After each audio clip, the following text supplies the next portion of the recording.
तथा धर्मशिला माताओं एवं बहनों,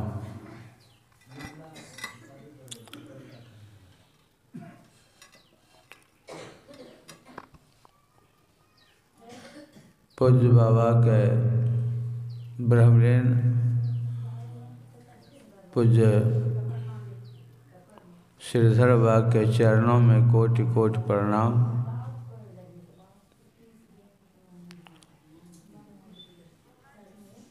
सत्संग सत्य का संग,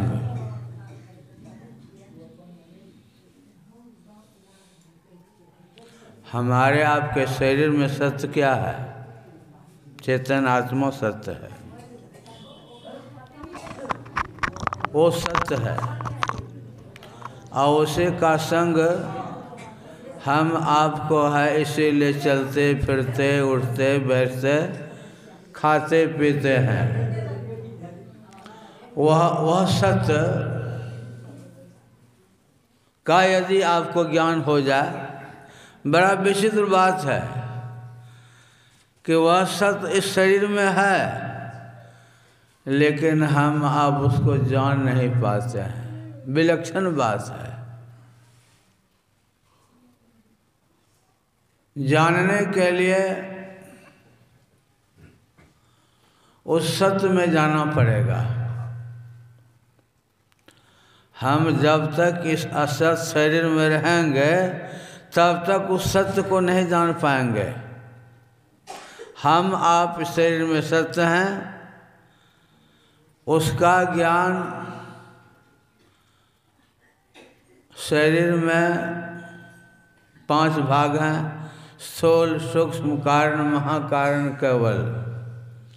स्थूल भाग में रहते हुए आप माया का ज्ञान कर सकते हैं।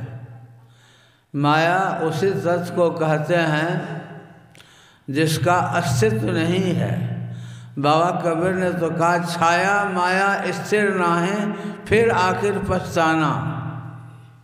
जैसे छाया स्थिर नहीं रहती है, उसी प्रकार माया भी स्थिर नहीं रहती है। जो स्वयं अनस्थिर है, जब तक उनके संग में रहेंगे तो सत्य का ज्ञान होगा, सत्य का ज्ञान नहीं होगा। इसलिए उस सत्य को जानने के लिए हम आपको संतों का सानिध्य अपनाना पड़ेगा। क्योंकि जो सत्पुरुष होते हैं, जो साधु पुरुष होते हैं, उनकी स्थिति सदैव उस सत्य में लगी हुई रहती है। उनके पास आप बैठिएगा, उनका दर्शन प्रसन्न कीजिएगा,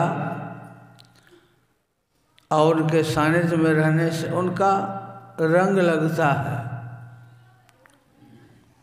एक बार आश्रम कुप्पा घाट में लगभग 75 ईस्वी की बात होगी, बदमाश घुस गया। उस समय मुरादाबाद में सत्संग होने वाला था, स्पेशल ट्रेन भागलपुर से खुलने वाला था। कुछ लोगों ने सूचना दे दिया बदमाशों को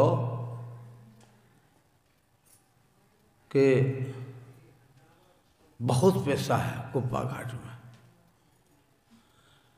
और बता दिया संत सेवा के पास है। तो चोर जब घुसा ना, उसमें मैं रात में जाकर पहरा करता था। एक हरी शर्मा थे गुरुमास के ड्राइवर, जैसे 10 की घंटी बजती थी तो वही गेट लगाते थे। वो जैसे गेट लगाने के लिए आया, वैसे पकड़ लिया उसको, मैंने गेट नहीं लगाने दिया, आ गया उधर से, घुस गया। अब मैं उसमें 10 बजे से 12 बजे तक ड्यूटी करता था। एक और मेरे साथी थे शिवधारी जी, वे 12 बजे से 3 बजे घंटे हुए मारते थे। अब मैं सवेरे खा कर के छत पर सोया था। और गुरु महाराज के निवास सत्संग में भेपर जल रहा था।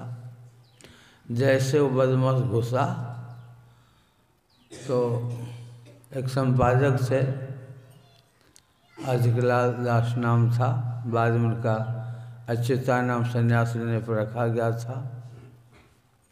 वो भोजन करने के बाद उस जिसके से बदमाश घुसा उसके मेस के गेट पर वो एक बेलगाछ था, वहाँ पर कुत्ता बिल्ली की ज़्यादा वो खिलाते थे। वो खिला रहे थे, उधर से आ गया, कहता संत सेवी जी कहाँ है, ऐसे कर दिया वो, मैंने गुरु महाराज के निवास तरफ। वो चला गया। संत सेवी वहाँ से ही पूछते हैं कि संत सेवी जी किधर है। वो भी तेज आदमी, का उधर है बताइए। और उधर चले गए अपने निवास स्थान। तो बदमाश घुसा तो गुरु महाराज के बरामदे पर जो चोरों का सरदार था वो कहा विशेष हलचल नहीं करना, बाबा को नहीं जगने देना। अब आया डकैती करने के लिए, कहता बाबा को नहीं जगने देना। अब कुछ तो असर था तब ना, आया डकैती करने के लिए, कहता कि बाबा को नहीं जगने देना, मैंने धीरे से काम कर लेना।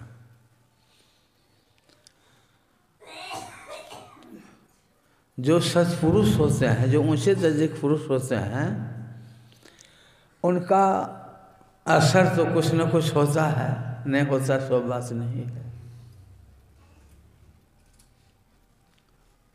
अगर आप साधु का संग करेंगे, संत का संग करेंगे, लेकिन संग होना चाहिए, तन मन धन सबसे संग होना चाहिए। खाली तन का संग होगा, मन का संग नहीं होगा। सत्संग का रंग तो मन पर न चढ़ता है। अब मन रहेगा कहीं, तन रहेगा तो तने पर सत्संग का रंग चढ़ेगा। सत्संग का रंग तो मन के ऊपर चढ़ता है। इसलिए तन और मन दोनों संत के संग में रहना चाहिए। संत का आप संग करते हैं, लेकिन सच्चे दिल से संग करना चाहिए। सच्चे दिल से संग नहीं करेंगे। सत्संग योग में आया है, उपनिषद में वर्णन आया है कि जो संत का संग, साधु का संग अन्न के लिए, बस के लिए, प्रतिष्ठा के लिए करता है तो उसका पतन हो जाता है। जो धन के लिए, प्रतिष्ठा के लिए, पैसे के लिए अगर संत का संग करता है तो उसका पतन हो जाता है। संत का संग आपको करना से शांति प्राप्त करने के लिए, उस परम तत्व परमात्मा को पाने के लिए संत का संग करना चाहिए। तो संत का संग आप करेंगे तो संग का रंग लगेगा। स्वाति नक्षत्र का जो पानी होता है इतना सुंदर होता है, इतना सुंदर होता है कि हाथी के माथे पर गिरता है तो गजमुक्ता हो जाता है। बांस के छिप में गिरता है तो बंसलोचन हो जाता है। केला के गड्ढा में गिरता है तो कपूर हो जाता है। सांप के मुंह में जाता है तो मणि हो जाता है। सिप्पी के मुंह में जाता है तो मोती हो जाता है। पानी तो एक ही है, लेकिन जगह जगह पर बदल जाता है। अगर आप सत्संग में आते हैं, सत्संग के मुताबिक ठीक ढंग से आप चलिएगा, तब न सत्संग का रंग लगेगा। सत्संग का रंग अगर आपके दिल पर लगेगा तो शनै शनै धीरे धीरे आपके मन में परिवर्तन होगा। मैं जिसमें आश्रम कोबा घाट में रहता था, साप्ताहिक सत्संग रविवार के दिन होता था, तो वहाँ पे जूते चप्पल की चोरी होते थे। बराबर सत्संग से लोग ने वहाँ थोड़ा ऊपर में अंदर में सत्संग होता था। पहले अंदर का जो सत्संग हॉल था अंदर में था, बाद में बाहर में सत्संग हॉल बना। तो उतरता था तो किसी का चप्पल गायब, किसी का जूता गायब। अब मेरे मन में है कि थोड़ा इसकी देखभाल करना चाहिए, तो मैं वहीं बैठता था और देखभाल करता था। एक आदमी साइकिल से भागलपुर से आता था और सत्संग करता था, और बीच में वो उतरता था, उतर करके बाहर जाता था। मेरे मन में है कि इस सत्संग में बैठता है, फिर नीचे उतर कर कहाँ जाता है। तो कुछ दिनों के बाद मैंने देखा कि कहाँ जाता है, तो सत्संग से निकला और उधर गेट होकर के उधर, उसमें बाहर का वो आश्रम का ज़मीन नहीं था, सूर्यमोहन ठाकुर के ज़मींदार हैं बरारी के, उन्हीं का ज़मीन था, बाद में उसको खरीदा गया। तो उधर खेत था आश्रम गुफा के बगल में, और वो जब गेट से बाहर निकला तो मैं भी गुफा थोड़ा ऊंचा जगह उस पर चढ़ गया था भीतर से जा कर के। तो उसको क्या देखते हैं कि माचिस जला के बीड़ी पी रहा है, साप्ताहिक सत्संग में आ रहा है, अब बीच में जाकर के बीड़ी पीते। वेदांत बाबा को आप जानते हैं, उनके चचेरे भाई हैं सत्येंद्र, वो भी साधु हैं, वो 3-4 भाई हैं। उसमें से एक भाई मतलब वो सत्संग नहीं करता था, उनके जब पत्नी सत्संगी हो गई थी तो उसको गांजा पीने की आदत थी। तो उनकी पत्नी समझा बुझा कर जहाँ ध्यान होता था वहाँ भेजे थे कि वहाँ कम से कम सत्संग में बैठेंगे तो उसके ऊपर असर होगा। लोग सत्संग में बैठते थे और चुपचाप निकल करके जहाँ गंजीरी होता था वहाँ से गांजा पीता था। अब सत्संग में हैं, बैठे हैं, लेकिन सत्संग का असर कब होगा? जब सत्संग को सुनेगा, समझेगा, तब ना उसके ऊपर असर होगा। इसलिए बाबा तुलसी से किसी ने पूछा कि बाबा नित्य प्रति दर्शन साधु के और साधुन के संग आ तुलसी काहे वियोग से नहीं लागा हरे रंग। रोज सत्संग में जाता है, साधु के संग करता है, फिर उसके ऊपर रंग नहीं लगता, उसका क्या कारण है? तो तुलसी साहब ने कहा मन तो रमे संसार में तन साधुन के संग, और तुलसी या वियोग से नहीं लागा हर रंग। आप सत्संग में बैठते हैं तो सच्चे दिल से साधु की सेवा, गुरु की सेवा करनी चाहिए। गोरखनाथ जी महाराज बहुत ऊंचे दर्जे के महात्मा थे। जोगी मच्छंदर नाथ जी भिक्षा करके जीवन चलाते थे। एक दिन भिक्षा करने के लिए गए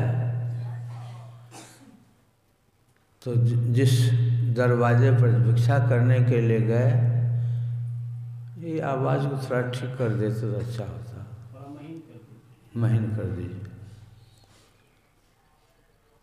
तो माता भिक्षा में दे हैं, जो कि मच्छंदर जी बोलते हैं। तो एक सरस्वती नाम की एक माता जी से वो भिक्षा लेकर के आए मच्छंदर नाथ जी को भिक्षा देने के लिए। तो मच्छंदर नाथ कहते कि माई हम साधु उदासी दिल से भिक्षा नहीं लेते हैं, तुम उदास क्यों हो? तो माता जी कहते हैं कि छोड़िए बाबा, आप जान कर क्या कीजिएगा? कहा नहीं, सच सच बताओ, हमसे क्या छुपाना है, बताओ। तब वो करुण स्वर में कहती हैं कि बाबा मुझे बांझ कह कर के लोग पुकारते हैं, धन धन से कमी नहीं है लेकिन बांझ करके पुकारते हैं बाबा, इसीलिए मैं हमेशा चिंतित रहती हूँ। तो मच्छंदर नाथ जी एक चुटकी राख निकाल कर उस माय को देते हैं, कहते हैं इसको सूर्योदय से पूर्व स्नान करके इस राख को खा लें, तुम खा लेना, तुमको एक लड़का हो जाएगा। बड़ी खुशी हो गई साधु का आशीर्वाद मिल गया। अब वो राख ले करके जब अपने पति के पास जाते एकदम प्रसन्न मुद्रा में, पति कहता क्या होगा, बहुत तुमको प्रसन्न दिखता है, मत पूछिए, अब तो इस आंगन में बालक खिलेगा। कब बालक खिलेगा मतलब? एक साधु जी आए थे, हमको एक चुटकी राख दिए हैं और उन्होंने कहा कि सूर्योदय के पूर्व स्नान करके इस राख को खा लेना, तुमको एक लड़का हो जाएगा। पागल कहीं के, किस तांत्रिक साधु फिर में तुम पर गए? राख खाने से लड़का फेंक जाकर। अब बेचारी क्या करते, पति का आदेश हुआ फेंकने के लिए, तो मन में हुआ कि मैं कहीं गोबर के ढेर में उसको छुपा देती हूँ, जब मेरे पति जाएंगे तो हम निकाल कर खा लेंगे। वो छुपा करके रख दी, नहीं खाई। जब उसके पति गए किसी काम से कहें, तो वो उस राख को ढूंढने के लिए गए, पता नहीं राख मिला ही नहीं। रखी थी ठीक, राख मिला ही नहीं। 12 वर्ष के बाद जोगी मच्छंदर नाथ जी उसी घर पर जाते हैं, कहते किधर के माई धराओ, आ गए। तो माई से कहते हैं कि वह बच्चा तो 12 वर्ष का हो गया होगा, उस बच्चे को मेरे पास लाओ। वो माई कहते कि बच्चा कहाँ है? तो तुमको मैंने जो राख दिया था उसको खाए नहीं थे। नहीं बाबा, मुझे पति ने डांटा कि किस तांत्रिक साधु के फेर में तुम पड़ गई, फेंको उसको। तो मैं उसको जहाँ कूड़ा करकट फेंकते थे वहाँ छुपा करके रखी कि जब मेरा पति इधर उधर जाएगा तो मैं उसको खा लूँगी। लेकिन बाबा मैं गए दोबारा राख को खोजने के लिए, तो राख मिला ही नहीं। का महान अर्थ कर दिया तुमने, बता कहाँ पर राख फेंकी थे? तो जो जहाँ गोबर का ढेर था वहाँ पर बता दिया। जोगी मच्छंदर नाथ जी कहता, अरे गोरख, 12 वर्ष तक से इस गोबर के ढेर में क्या करता था, निकलो। 12 वर्ष का लड़का निकल गया। अब तो सरस्वती देवी जब मच्छंदर नाथ जी कहा कि चलो मेरे साथ चलो, अब तो सरस्वती देवी फूट फूट कर रोने लगी, बाबा हमारा बच्चा दे दीजिए, बाबा हमारा बच्चा। कहा तुम्हारा, तुम मेरी बात रखी, तुम्हारा बच्चा के। अब मच्छंदर नाथ के साथ में गोरखनाथ जी महाराज चल दिए। अब बेचारे मेरा बेटा पीछे पीछे कहती जा रही है। मच्छंदर नाथ जी के साथ गोरखनाथ जी चले ही गए।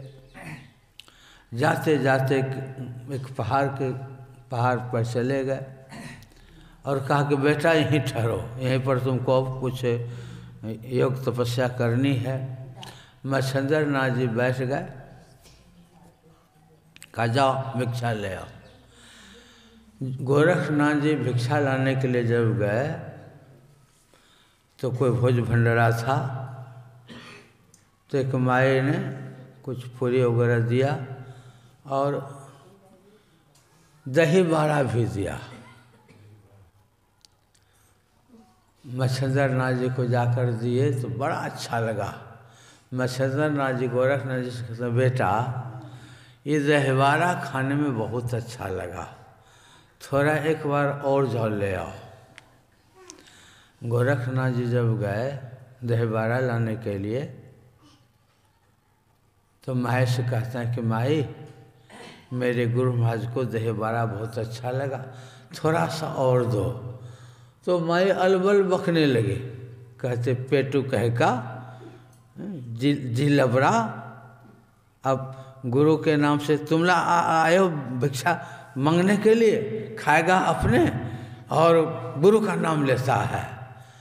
गोरखनाथ जी कहता है कि भाई मैं जिला बड़ा नहीं हूँ, गुरु महाराज का आदेश है, गुरु महाराज को बहुत अच्छा लगा इसीलिए मैं आया हूँ। माए तुम दे दो, तुम जो कहोगे मैं सब करूँ। सब करोगे? एक अंक निकाल करके दे दो। कहा यह कौन बड़ी बात है माए, तुम दही बाड़ा लेकर के तो दही बाड़ा लेकर जैसे वो आए पता नहीं कैसे दिव्य पुरुष से आँख में उंगली धंसा करके आँख निकाल। लो, ये कोई बड़ी बात है? आँख जो निकाल करके उनके साथ डर गई, वो भागी। अब आँख तो निकाल लिया था, एक आँख से ऐसे दबाए हुए गुरु महाराज को गया, पूरा आँख खून पूरा पट गया, आँख जो निकाला पूरा खून पट गया। जैसे मच्छिंद्र नाथ जी के पास जाते हैं, कहते हैं बेटा ये तुमको क्या हो गया? तो गुरुदेव जब मैं दही बड़ा मांगने के लिए दोबारा गया ना, तो माई ऐसे से अलबल बकने लगे और बोले कि एक आँख निकाल करके दे दो तो हम तुमको दही बड़ा देंगे। मैंने कौन बड़ी बात है, तुम लो मैं देता हूँ। कहा बेटा आओ इधर आओ, उसके हाथ पर ऐसे रखे, फिर आँख हो गया। कहा कि बेटा तुम नाथ संप्रदाय को उज्जवल करने वाला बनेगा, इस संप्रदाय को बहुत तुम नाम उज्जवल करेगा। कैसा गुरु भक्त! आप गुरु का सानिध्य करें और उसके मुताबिक ठीक ढंग से चलें, तब ना आपको लाभ होगा। अभी आप सुन रहे थे कि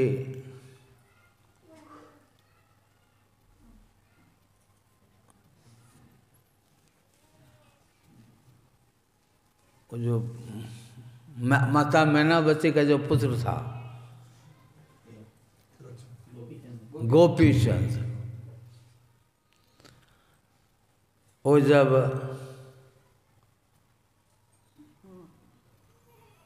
माता मैनावती ने कहा कि बेटा, वो जब रो रही थी तो माता मैनावती से गोपीचंद ने कहा कि माँ तुम काहे रोती हो? तो माता मैनावती कहते हैं कि बेटा तुम्हारे शरीर पर जब मेरी दृष्टि गई तो तुम्हारा शरीर बहुत खूबसूरत है, इसलिए बेटा मुझे रुलाई आ गई। तो गोपीचंद कहता है कि माँ बेटा का शरीर सुंदर है तो माँ को तो बहुत खुशी होती, रुलाई होती है। माता मैनावती महाजोगिनी थी रानी, लेकिन महाजोगिनी थी। माता मैनावती कहते हैं बेटा जितना तुम्हारा सुंदर शरीर है, तुम्हारे पिताजी का तुमसे भी सुंदर शरीर था, लेकिन वह सुंदर शरीर आज संसार में नहीं है। जैसे तुम्हारे पिताजी चले गए, उसी तरह से तुम भी चले जाओगे। तो गोपीचंद कहता है कि माँ क्या शरीर अमर होने का कोई उपाय है? कहाँ बेटा, उपाय तो है, लेकिन इसके लिए तुमको जोगी मच्छिंद्र नाथ के पास जाना पड़ेगा। तो चला गया, काके वहाँ जाने में तुम्हें कठिनाई है। उन्होंने बताया कि चोरों का सरदार तुम्हारे पिता तिलक चंद के दरबार में डाका डालने के लिए आ रहे थे और जोगी मच्छिंद्र नाथ जी तपस्यारत थे। प्रवचन के समय यहाँ आगे मत आया कीजिए, उसमें सबको व्यवधान होता है। प्रसाद रखिए, अब बाद में जब आरती होने उस समय आइए, इस बीच में आना गलत बात है, सबका ख्याल बढ़ जाता है, पुण्य की जगह पाप होता है। इसलिए आगे कभी आने का प्रयास मत कीजिए। तो चोरों का जो सरदार था, जोगी मच्छिंद्र नाथ जी ध्यान कर रहे थे, चोरों के सरदार ने कहा महात्मन अगर डाका लह जाएगा तो उन प्राप्त वस्तु में से जो सबसे कीमती होगा मैं आपको चढ़ा दूंगा। डाका लह गया, प्राप्त सामानों में से सबसे कीमती रानी का हार था। तो चोरों का सरदार रानी का हार मच्छिंद्र नाथ के गले में पहना, जब बंटवारा करके अपना चले गए। और सवेरे जब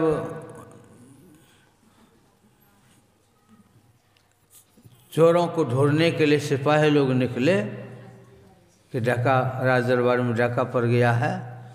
तो ढूंढते ढूंढते कुछ सिपाही लोग आ गए मच्छंदर नाथ के पास। वो तपस्या में रहते, गले में रानी का हार है। तो सिपाहियों ने कहा रात में चोरी करता है और दिन में आंख बंद करके बैठा है। अलबल बकने लगा, जोर जोर से गाली देने लगा। लेकिन ऊंचे दर्जे के संत समाधि में चले गए थे, इसलिए शोरगुल करने पर भी वैसे कोई ध्यान भी नहीं। जो ऊंचे दर्जे के ध्यानी होते हैं वो प्राणपन से ध्यान करता। अगर शोरगुल भी होता है तो उस पर वो ध्यान नहीं देता, जिसका ध्यान में मन लग जाता है। और वो तो ध्यान में ऊंचे चढ़े हुए महात्मा थे, उनको क्या पता चलेगा। अरे काज उधर रोकिए ना, टेबल तो रखा हुआ है, लेकिन कुछ लोगों का आदत है नहीं।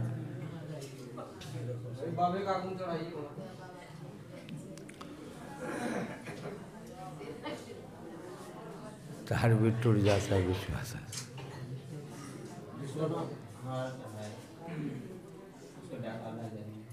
तो मच्छंदर नाथ जी को गाली बकने लगा, कोई परवाह नहीं। हिलाने डुलाने लगा, कोई परवाह नहीं। तिलक चंद जी महाराज को जाकर कहते हैं कि एक चोरों का सरदार है, रानी का हार उसके गले में है, लेकिन उनको कितनों उठाते हैं उठता ही नहीं। तो जोगी तिलक चंद जी भी आए, कहा कि उसको हिलाया डुलाया नहीं उठा, कहा इसको उठा के पटक दो। तो चारों तरफ से बदमाश सब गेंद के तरह ऐसे ऊपर उछला दिया, चारों पकड़ और उछलाया। तो पद्मासन में बैठा था, थोड़ी जितना दूर गया उतने दूर में अवस्थित रह गया, नीचे गिरा न ऊपर वहीं पर रह गया। कहा तो बहुत बड़ा जादूगर लगता है जी, चलो इसको कुआं में ढक दो। तो उसको ले जा कर के कुआं में गिरा दिया। और कुआं में नीचे भी नहीं गया, ऊपर बीचे में पद्मासन में बैठे हुए हैं, वहीं ध्यान मग्न है। कहा इनके ऊपर कूड़ा करकट भर दो, घोड़ा का लीड गोबर कर भर दिया। कहा अब कुएं में उसको समाधि लगाने दो। जैसे वहाँ से तिलक चंद जी चला कि आकाशवाणी हुई कि तिलक चंद ये तो तुमने ठीक नहीं किया, तुम घर जाते जाते मर जाओगे। सही में घर जाते जाते तिलक चंद जी मर ही गए। और जितना कूड़ा करकट को परेशान किया था, किसी को बुखार लग गया, किसी को लेटरिन हुआ, सब का हालत खराब हो गया। माता मैंने बती कहते हैं कि बेटा महात्मा जी वहीं पर भी ध्यान में बैठे हुए हैं, उस कुएं में हैं। तुम कुछ जौ का आटा ले लो और तुम अपना 3 मूर्तियाँ बनाओ। मूर्ति कुआं पर रख करके तुम प्रार्थना करना, हे नाथों के नाथ मैं आपके चरण शरण में आया हूँ। तो भीतर से आवाज़ आएगी कि तुम कौन हो। तो तुम कहना मैं तिलक चंद का पुत्र गोपी चंद हूँ। महात्मा जी श्राप दे देंगे, जाओ जल कर राख हो जाओ, वो मूर्ति जल जाएगी। इसी तरह से 3 बार तुम प्रार्थना करना, तीनों बार श्राप देंगे, तीनों बार मूर्तियाँ जल जाएंगे। और चौथे बार जब प्रार्थना करोगे तब वो महात्मा जी तुमको दर्शन देंगे, तभी तुम्हारा कल्याण होगा। चौथे बार प्रार्थना किया, भीतर से आवाज़ बोल अलग खोल पलक, जैसे भीतर से आवाज़ आती है, जितना कूड़ा कर उनके ऊपर सब फुर करके उड़ गया। और महात्मा जी कुआं से बाहर आ गए। तब उनके चरणों में तिलक चंद जी प्रार्थना करते हैं, प्रभु आप अपने चरण शरण में मुझे रख लीजिए। तो वही मच्छंदर नाथ जी कहते हैं जाओ बेटा अपनी माँ से भिक्षा ले आओ। वही भिक्षा लाने के लिए गोपी चंद जी गए। तो माता मैनावती कहते हैं कि बेटा भिक्षा के बदले में कुछ उपदेश ले लो। कहा ठीक है माँ दे दो। तो है गोपी चंद ने कहा, माता मैनावती ने कहा कि स्वादिष्ट भोजन करना, मजबूत किले के अंदर रहना, मुलायम शैया पर शयन करना। गोपी चंद कहता है कि माँ मैं तो बैरागी साधु बन गया, तो मुलायम शैया मुझे कहाँ मिलेगा, मजबूत किला मुझे कहाँ मिलेगा, स्वादिष्ट भोजन मुझे कहाँ मिलेगा, मैं तो साधु फकीर बनकर कहाँ मिलेगा। माता मैनावती कहते हैं कि बेटा तुम मेरी बात को नहीं समझा। स्वादिष्ट भोजन टिकरी, गुलाब जामुन, खीर, पूरी, रसगुल्ला स्वादिष्ट भोजन नहीं है। स्वादिष्ट भोजन है कि जब तुमको अच्छी तरह भूख लगेगी तो भूख लगने पर सूखी रोटी भी तुम्हें अमृत जैसा मीठा लगेगा। कहे तो माँ मेरे लिए अच्छा उपदेश की बात तुम बताए। तुम जो बोले कि मुलायम सैया पर शयन करना, तो मुझे, मैं साधु फकीर रहूँगा, मुझे कहाँ तो सख्त किया गलीचा सब मिलेगा। का बेटा तुम इसको भी नहीं समझा। मुलायम सैया ये तो सख्त क्या रेजाए सब नहीं है। जब तुमको अच्छी तरह नींद आएगी और नींद आने पर जब तुम सोओगे तो कंकरीली जगह भी तुम्हें मुलायम सैया का काम करेगा। मतलब जब तुम्हें नींद आए तब सोना, आवश्यकता ज़्यादा नहीं सोना, ये है मुलायम सैया। और तुम जो बोले मजबूत किला, मैं तो साधु फकीर रहूँगा, मजबूत किला मुझे कहाँ मिलेगा। किला साधारण मकान को नहीं बोलते हैं। जो बड़े बड़े राजा महाराजा बहुत मजबूत मकान बनाते हैं। जब पुराना सब किला जाकर देखिएगा ना, बहुत ऊंचा ऊंचा होता है, बहुत मोटा मोटा दीवार सब होता है, उसी को किला बोलते हैं। गोपी चंद कहता है कि माँ मजबूत किला मुझे कहाँ मिलेगा। तब माता मैनावती समझाते हैं कि बेटा मजबूत किला ईंटे पत्थर का मकान मजबूत किला नहीं है। उस किला के अंदर भी काम, क्रोध, लोभ, मोह, मद, मौसरी, ईर्ष्या, द्वेष वो सताते रहता है। बड़े बड़े महलों में हैं, लेकिन अगर आपका कोई दुश्मन है, किसी से और बैर विरोध है और भयंकर बैर विरोध है, उतने करोड़ों के मकान में भी आप चिंतित रहते हैं, निश्चित नहीं रहते हैं।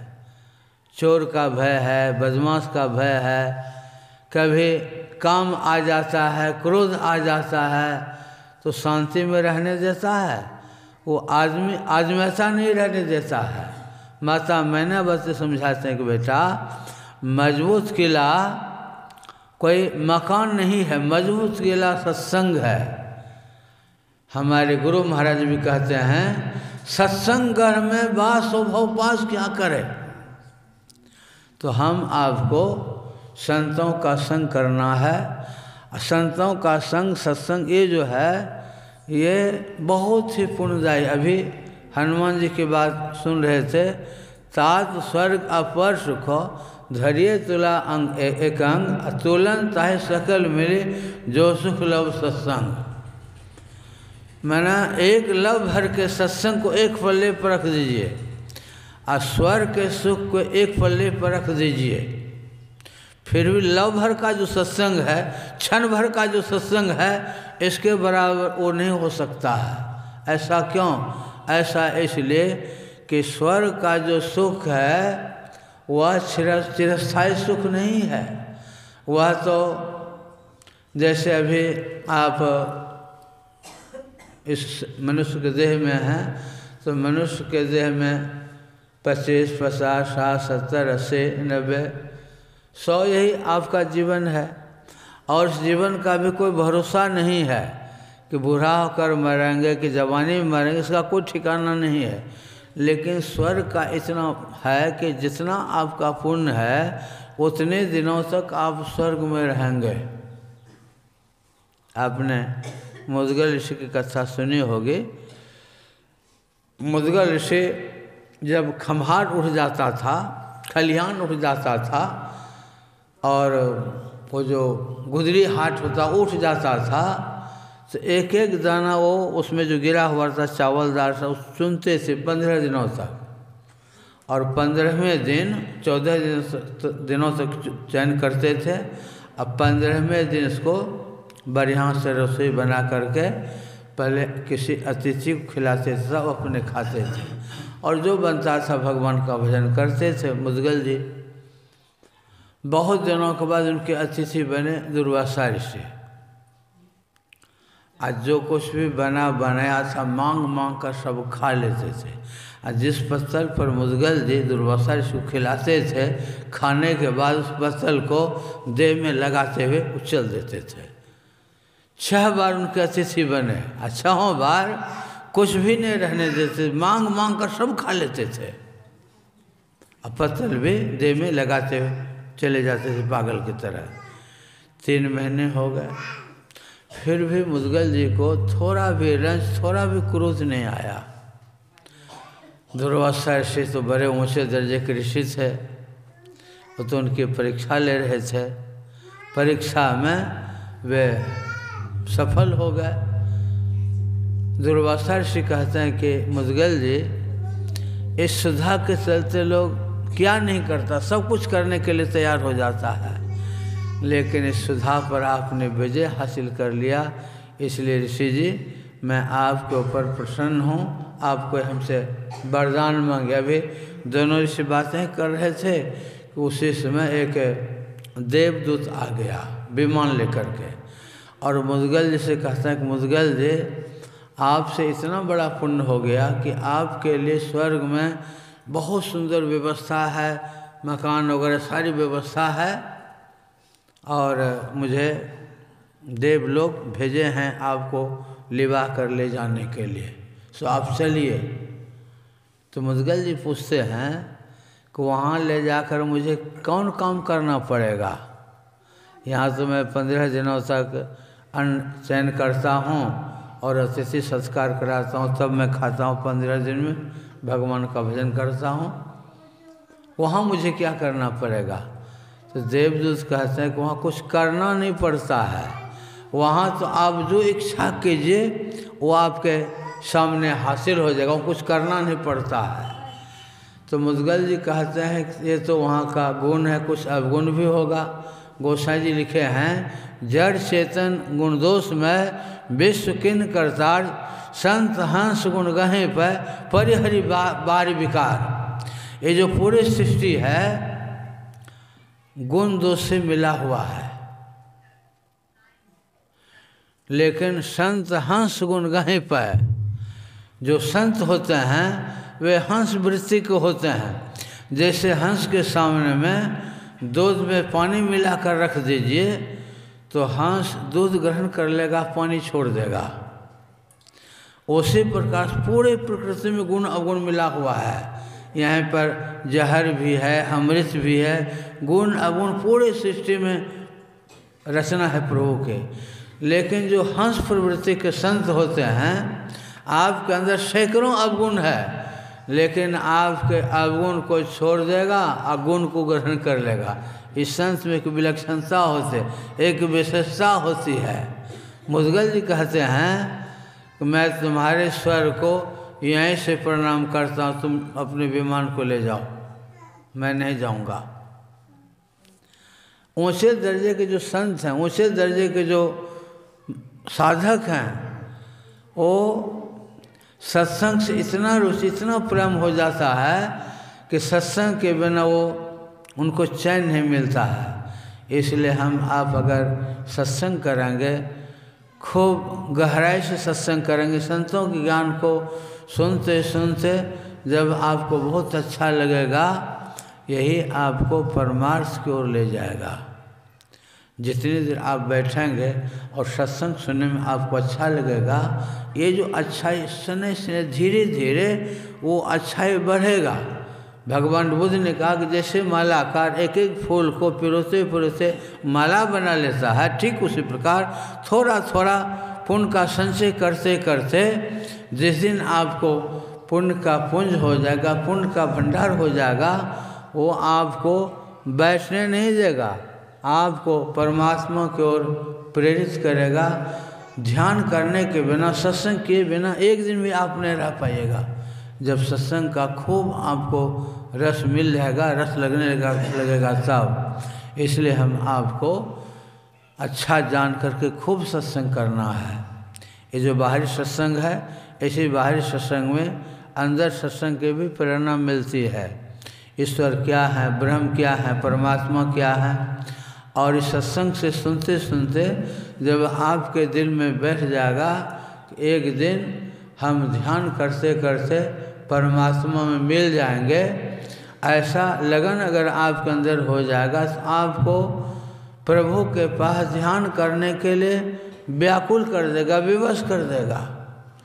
इसीलिए बाबा पलटू ने कहा, भाग रे भाग फकीर के बाल के, कनक और काम ने बाघ लागा, मार तो है लेंगे पड़ा चिल्लागा, बड़ा बेवकूफ तू नहीं भागा, श्रृंगी ऋषि तो मार लिए, बचे नहीं कोई जो लाख त्यागा।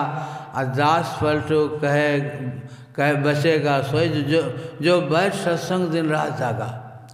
श्रृंगी ऋषि बहुत बड़े ऋषि, महातपस्वी थे, इतने बड़े तपस्वी थे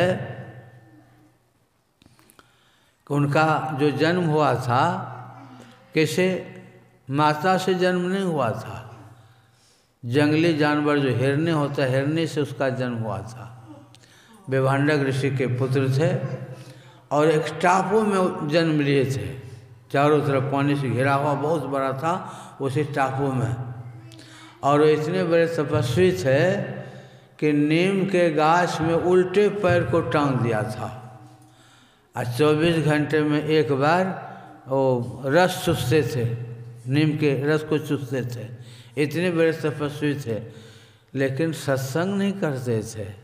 अगर सत्संग करते तो उनका पतन नहीं होता। अगर सच्चे ढंग से आप सत्संग करते रहेंगे, सत्संग में जब बैठते हैं श्रद्धा और प्रेम पूर्वक जो सत्संग की बातों को सुनेंगे और संतों का ज्ञान आपके दिमाग में जब घुसेगा तो आपके अंदर जो कुछ भी अवगुण है, दुर्गुण है, सत्संग एक तरह का दर्पण है। जैसे दर्पण में आप अपने चेहरा को देखते हैं, चेहरा में कहाँ धब्बा है क्या है, दर्पण में देख लेते हैं, उस धब्बा को साफ कर देता बढ़िया से साफ सुथरा दर्पण में चेहरा देख करके। ठीक उसी प्रकार हमारा आपका जो चरित्र है, हमारा आपका जो कर्म है, अगर आप सत्संग कीजिएगा तो वहाँ तो चरित्र का विश्लेषण होता है ना। उस दर्पण सत्संग के दर्पण में आप अपने चरित्र को देखिएगा कि हमारे जीवन में कहाँ कहाँ धब्बा है। और सत्संग सुनते सुनते आपको प्रेरणा मिलेगी कि हमारे अंदर ये अवगुण है, ये अवगुण है, ये दुर्गुण है, ये सब आपको दिखाई पड़ेगा। और जब अपना दुर्गुण आपको अपने दिखाई पड़ेगा तो आप दूर कर सकते हैं। आपके मन में क्या है नहीं है, आपका मन सही रास्ते पर है गलत रास्ते पर है, दूसरा क्या जानेगा। लेकिन जब आप सत्संग में बैठेंगे और सत्संग की बातों को सुनेंगे तो आप उससे अपनी तुलना कीजिएगा कि हमारे अंदर कहाँ कहाँ दुर्गुण है, और वह दुर्गुण आपको दिखाई पड़ेगा। और जब दुर्गुण दिखाई पड़ेगा तब आपको प्रेरणा मिलेगी कि ये सब हमारे अंदर दुर्गुण है। तो इस तरह से ये जो सत्संग है, ये सत्संग आपको परमात्मा के तरफ मन को बढ़ाएगा। और बढ़ाते बढ़ाते जब सत्य परमात्मा का आपको बोध हो जाएगा कि जब तक उस प्रभु परमात्मा को हम नहीं पाएंगे तब तक हमारा कल्याण नहीं होगा, तो आप सत्संग ध्यान करने के लिए प्रेरित हो जाएंगे। और बार बार संत का संग कीजिएगा, बार बार साधु का संग कीजिएगा। इस तरह से आपकी प्रेरणा परमात्मा की ओर ले जाएगा, संसार की तरफ नहीं ले जाएगा। इसलिए थोड़ी देर का भी जो सत्संग होता है ये आपको आत्मा की ओर, परमात्मा की ओर ले जाएगा। इसलिए इस सत्संग का बहुत लाभ है। बाबा कबीर ने कहा इस सत्संग में लाभ बहुत है, तुरंत मिला भी गुरु से। एक बार मैं 72 ईस्वी में 70 ईस्वी में हम घर से भागे थे, छोटे उम्र में थे। कोपा घाट गए, पता लगाते लगाते तो बच्चा कहकर के वहाँ रहने नहीं देता था, रहने नहीं दिया। एक बार मैं झाड़ू लगा रहा था और गुरु महाराज को व्हीलचेयर पर टहला रहे थे, प्रेस के आगे जहाँ उसमें कदम का छोटा सा था, उसे झाड़ू लगा रहे थे। गुरु महाराज टहलते हुए निकले, मैं झाड़ू लगा रहा था।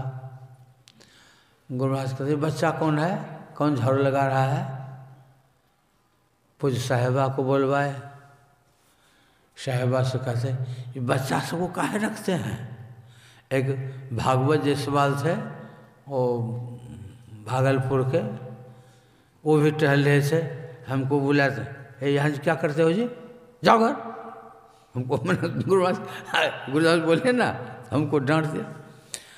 अब सच्चा दिल था रहने का, अब नहीं रहने दिया। तो वहीं पता चला था कि सिकलीगढ़ धरा में कुछ श्रीधर बाबा इतना हुआ लंबा चौड़ा काम है कि सबको रख लेते हैं।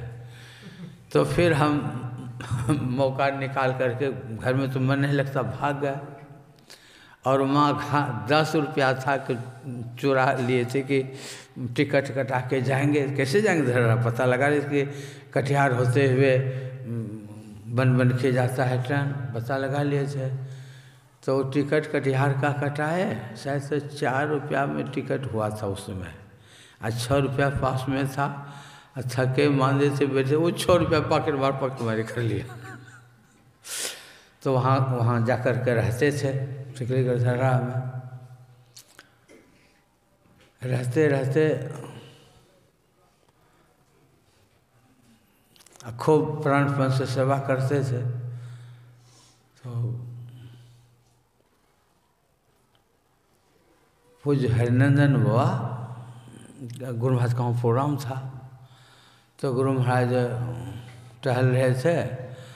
गुरु महाराज का सौतेला भाई से संत किंकर बाबा, वो भी घर छोड़ करके सन्यास बनकर सिकलीगढ़ धरा में ही रहते थे। और शाम के समय पूज्य श्रीधर बा, किंकर बा, गुरु महाराज सब टहल रहे थे।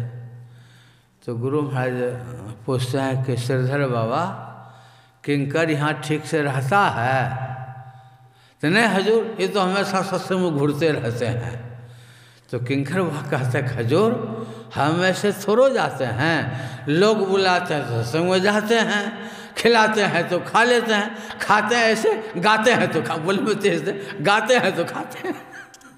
तो गुरु महाराज कहते हैं सत्संग का कोई कीमत होता है जी, खिलाया तो समाप्त हो गया।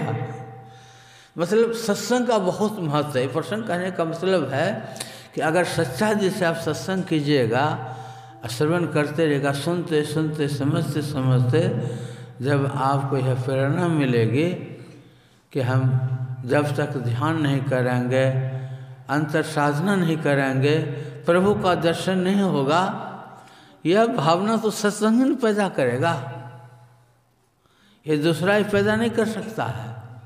और ये भाव जो आपके दिल में जगेगा, इस भावना को लेकर के जब आप बैठ कर 1 घंटा 2 घंटा जो भी बैठिए, तो ये आपका संस्कार न बनेगा, यही संस्कार न आपको परमात्मा की ओर ले जाएगा। तो वो इसीलिए अभी आपने सुना कि थोड़ी देर भी सत्संग कीजिएगा, यह इसके बदला, इसके तुलना में स्वर्ग का भी सुख नहीं होगा। क्योंकि स्वर्ग का सुख तो विषय का सुख है, वो परमात्मा को ले जाने वाला थोड़ा है, वो तो संसार को ले जाने वाला है। इसलिए जो सत्संग जो होता है, ये सत्संग बहुत ऊंचे दर्जे की बात है। तो हम आपको श्रद्धा और प्रेम पूर्वक सत्संग करना चाहिए। सत्संग करते करते करते यही प्रेरणा मिलेगी आपको ध्यान करने की। जब ध्यान करेंगे, बैठते बैठते, बाबा पलटो ने कहा अनेक जन्म जब सिद्ध हुए अंत संत कहावना, अनेकों जन्म लगेगा आपको, लेकिन थोड़ा थोड़ा ये जो पुंज जमा होगा सत्संग ध्यान का, ये नाश नहीं होता है। जमा आपके जो आध्यात्मिक पूंजी है उस बैंक में सब जमा होते जाता है। इसलिए हम आपको प्राणपण से सत्संग करना चाहिए। सत्संग नित्र ध्यानित रहे कर संलग्न हो, व्यभिचार चोरी नशा हिंसा झूठ तजना चाहिए।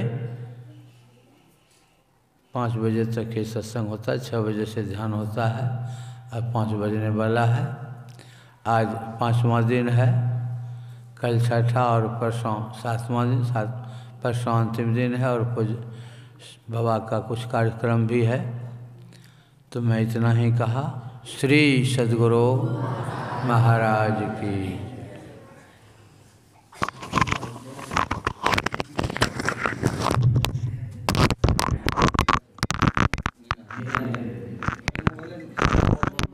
छोड़ दे।